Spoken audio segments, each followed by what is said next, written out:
You have now entered Module 1, Section 2, Understanding Deeply Seated Wounds. Greetings and welcome back, First Shepherd's family.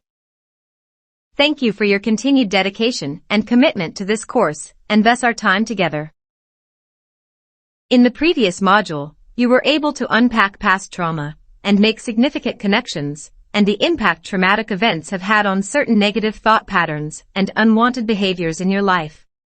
Facing uncomfortable truths about aspects of yourself that might evoke emotions of guilt, embarrassment, shame, disappointment, resentment, anger, or even rage is incredibly challenging, but your courage and obedience in striving for leadership that reflects Christ-likeness has allowed you to persevere in that space.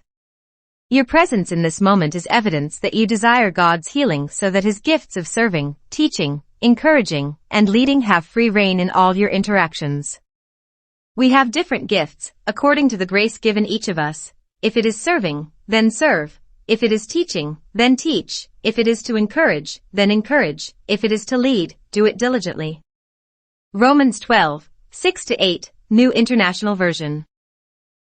You should expect continued iterations of self-reflection and self-work, for both are at the heart of your growth as a child of God, follower of Christ, pastor or faith-based leader, and a First Shepherd student.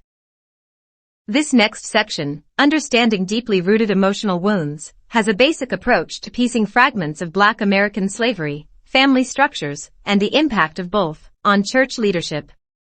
It begins with a few questions about your recollection and experience with falling, whether or not you have scars or scrapes, how you felt when you fell, and if there are remnants of those wounds or scars.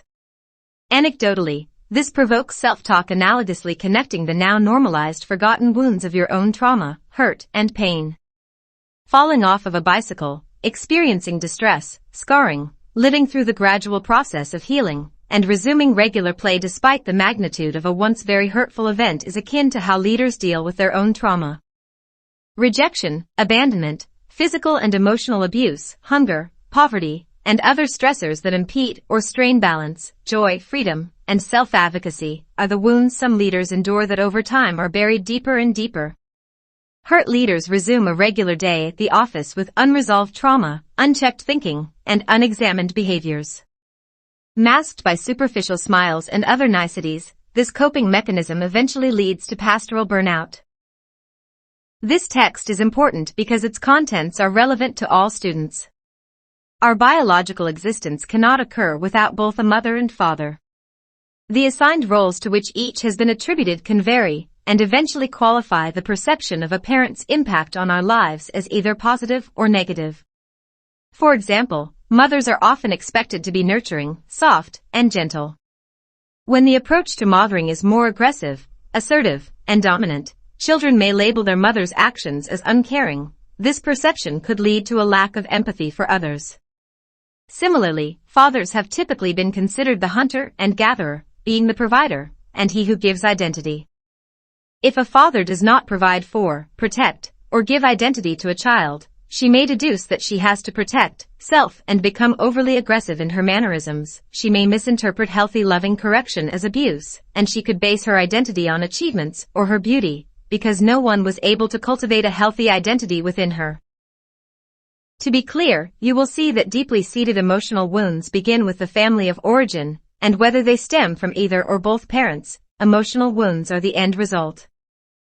A chart for this section outlines symptoms of mother wounds and father wounds. Per routine, as you read through the section, pause for moments of self-reflection. Continue to be courageously honest with yourself, tell the truth. Embrace new truths about self as they unfold. Personalize the text. Journal. Take notes. Synthesize your knowledge from Section 1 with what you begin to learn about emotional wounding. Take risks by confronting things you discover about yourself which might be selfish, distasteful, lack integrity, contradict gospel living, are displeasing to God, ignore righteousness, blur the lines between spirit and flesh, or have outright hurt others. Having the flexibility of being self-paced allows you to walk slowly through the information and take time to digest what you feel to be most saliently viable.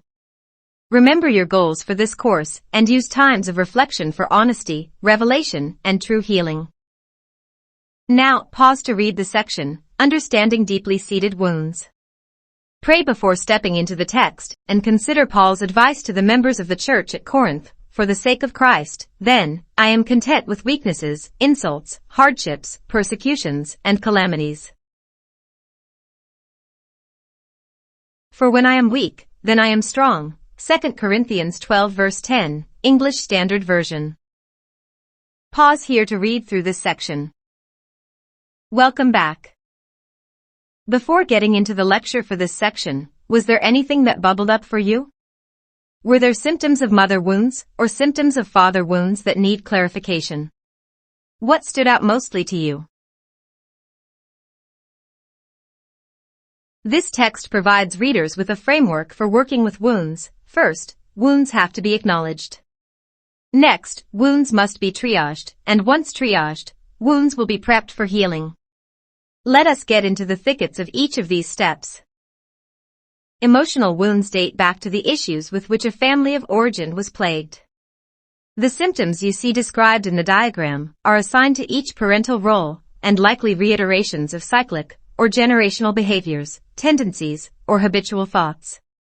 And, because some symptoms recur sequentially from one generation to the next, or become common occurrences within our culture or subcultures, they may be camouflaged and dressed as a seemingly normal behavior or thought. In fact, symptoms may go unnoticed until the interaction within a relationship leads to the consequences of emotional arrestation. In this case, hurt almost always follows, and hurt people hurt people. Those who have adverse childhood experiences often carry the legacy effects of these experiences into their adult lives. Residual effects are more apparent in relationships where the call for inherent trust is difficult to access. The now adult becomes at once victim and perpetrator, or he develops a distorted view of self and/or world. This is but one example. There are many other manifestations. Since acknowledgement of the wounds is the first step in dealing with them, it is fair to question how to identify them when they are so deeply embedded. Knowing what wounds are will help fill in this gap. Wounds constitute the consequential results from any number of unwanted uses of language or actions cast upon us without regards to their emotional, physical, or psychological safety, or their effects on cognitive development and other associated outcomes. Think about a scar. A scar comes from the skin being broken by an interruption of intact tissue.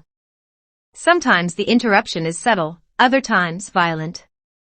For example, a small needle prick can be subtle, while stepping on shattered glass might be a bit more violent. Subtle scarring tends to heal itself, and the skin returns to a mostly normal state rather quickly. However, violent scarring tends to leave behind permanent marks, and often takes longer to heal. Sometimes, violent scarring has residual pain even after the skin renews itself and heals. Deep-seated wounds are like violent skin interruptions. As a matter of clarification, in this sense, violent does not necessarily refer to what action caused skin interruption, rather how extreme the interruption to the skin was, or the particular damage that followed. Now, think about wounds as the violent scar. What are words or actions one might hear, feel, or survive that could break an intact spirit in such a way that leaves a permanent reminder? Examples could be, you should try to be like him or her. You're not good at that. Try something simpler. You'll be pregnant before your graduation. You act white. You act just like your fill in the blank and they've done nothing but hurt you or reject you. If you don't do blank, you won't be able to blank. That's for girls. Or even, that's for boys. These are common conditional languages that can create wounds. Actions such as rape, molestation, abandonment, constant ridicule, or comparisons to others, being ignored, and having high expectations all lead to deep-seated wounds. While this list does not exhaust all the possibilities, it will hopefully springboard a dive into the identification of your own wounds. What should not be assumed in any case is that wounds go away with time, or that turning a blind eye alleviates their presence. Healing involves full-out treatment including naming, understanding, and processing through what creates our personal wounds. We cannot just apply a bandage to a surgical wound, lest it becomes infected. With an understanding of what wounds are and how to identify your own, they can be triaged. This is what is needed for healing, and healing gives way to balanced and healthy leadership. According to Merriam-Webster Dictionary, triaging is the sorting of and allocation of treatment to patients, and especially battle and disaster victims according to a system of priorities designed to maximize the number of survivors. To triage deep-seated emotional wounds is to prioritize treating the violent scars, those that provoke and perpetuate fear-based leadership within ministry. Most wounds are created with built-in layers of dysfunction from our mothering and fathering experiences, or how we were parented as noted in the section, Unconditional Love versus High Expectations. These layers of dysfunction can be linked to either a mother experience or father experience, and within each experience exists spoken or unspoken boundaries set for children. An experience can be thought of as the relational tendencies between mother and child, or father and child. Experiences may be spoken or unspoken, such as clear rules around acceptable grades, or understood without explicitness like the appropriateness of closing doors closed while using the bathroom. Experiences also include boundaries.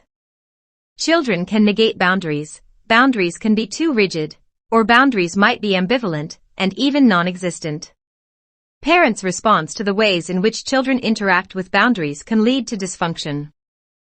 Process each of these components as mutually exclusive so that mothering experiences, fathering experiences, and boundaries are entities unto themselves. Remember that mothers and fathers may arrive at parenting having cycled through their own mothering experiences, fathering experiences, and engagement with boundaries. Now cross-connect them to depict all combinations. For example, cross-connect mother experiences with children who negate boundaries, mother experiences with rigid boundaries, and mother experiences with ambivalent boundaries.